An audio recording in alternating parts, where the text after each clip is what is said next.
राजकारण, समाजकारण, कोकणातील प्रत्येक घडामोड. सिंधुदुर्ग 24 तास आता नव्या रूपात.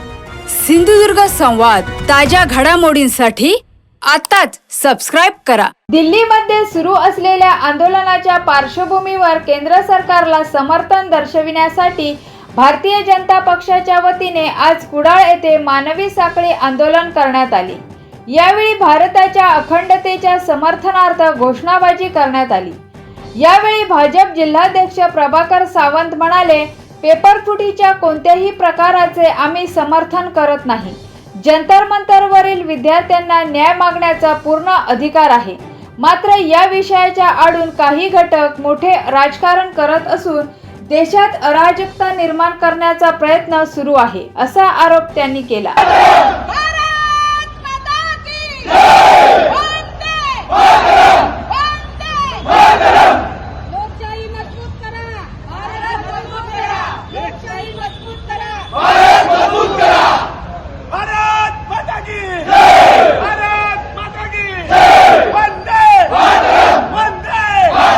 नमस्कार.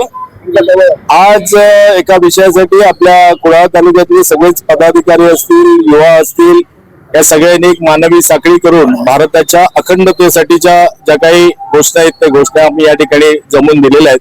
सगळ्यात आधी मी एक गोष्ट स्पष्ट करतो की भारतभर जे नीट पेपर फुटीचं प्रकरण झालं ते प्रकरण असो की त्यानंतर विद्यार्थ्यांनी केलेल्या आत्महत्या असतील, विद्यार्थ्यांच्या आणि पालकांच्या मनस्तापाला कारणीभूत ठरलेला हा विषय आहे.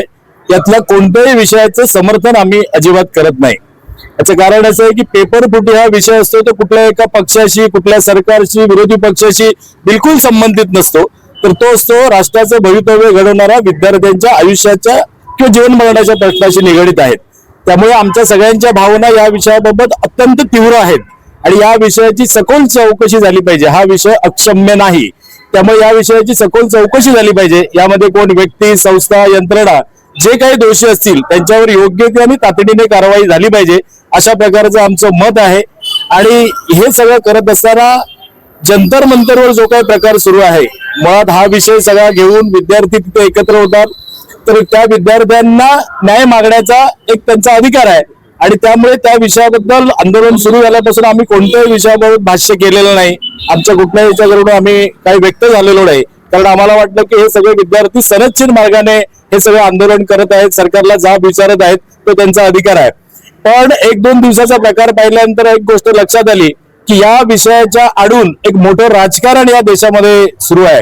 या देशामध्ये अराजकता माजवण्याचं, या देशामध्ये अस्वस्थता निर्माण करण्याचं काम काही मंडळी, काही विरोधी पक्ष जाणीवपूर्वक करत आहेत आणि या गोष्टीला आमचं बिलकुल समर्थन नाही.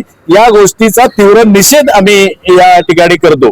कारण देशाचा पंतप्रधान ज्यांनी करोना काळामध्ये या 150 कोटीचा देश इतक्या चांगल्या पद्धतीने हाताळला, त्यानंतर सगळ्या युवकांना विकसित भारताकडे नेण्याचं एक स्वप्न दाखवलं आणि ते स्वप्न पूर्ण करण्यासाठीचे प्रयत्न सुद्धा चालू केलेले आहेत. अशा किंवा आता इराण आणि अमेरिकेचं युद्ध असेल, या युद्धजन्य परिषदेमध्ये जगातले अनेक देश होरपळलेले आहेत, पण आपल्या भारत देशामध्ये कुठल्याही प्रकारचं वातावरण बिघडलेलं नाही, चांगलं वातावरण ठेवलंय. अशा सक्षम अशा पंतप्रधानांच्या विरुद्ध जर कोणी त्यांच्या पात्रतेविषयी बोलून जर अवमान त्यांचा करत असेल तर ते आम्ही बिलकुल खपून घेणार नाही आहोत.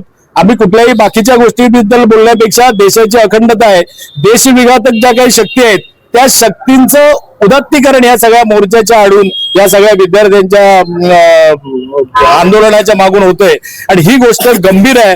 आणि म्हणून आम्ही मोदीजींच्या सरकारबरोबर सगळी मंडळी ठामपणे उभी आहोत. कारण मोदीजींचा ध्यास एकच आहे, विकसित भारताचं स्वप्न आहे, युवा शक्तीला न्याय द्यायचा आहे.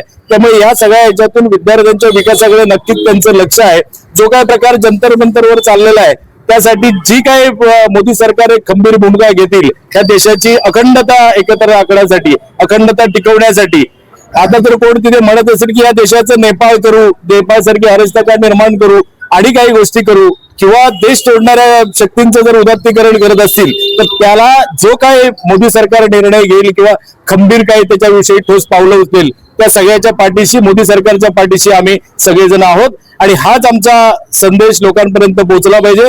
कारण या सगळ्याच्या माध्यमातून खरं तर काही चांगले विद्यार्थी सुद्धा या सगळ्या आंदोलनामध्ये खऱ्या अर्थाने सहभागी झाले, पण त्या विद्यार्थ्यांची दिशाभूल करण्यात आली.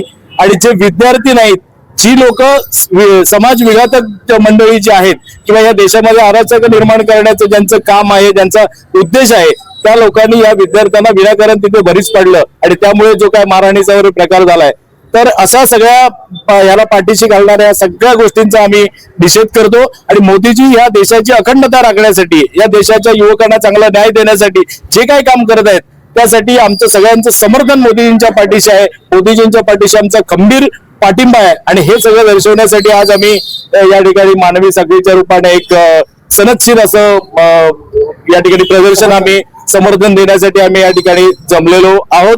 तर माझंही लोकांना विनंती आहे, सगळ्याच नागरिकांना विनंती आहे की या सगळ्या घटनेच्या पाठी केवळ विद्यार्थ्यांचं एक आंदोलन अशा पद्धतीने न बघता त्या आंदोलनाच्या मागचा चेहरा जो काय आहे तो सगळ्या लोकांनी, नागरिकांनी अनुभवला पाहिजे आणि देशाच्या अखंडतेसाठी, देशाचं राष्ट्रहित जपण्यासाठी सगळ्यांनी मोदीजींना समर्थन दिलं पाहिजे असंही मला या ठिकाणी वाटतं. सिंधुदुर्ग 24 तास आता नव्या रूपात. सिंधुदुर्ग संवाद ताज्या घडामोडींसाठी आताच सबस्क्राईब करा.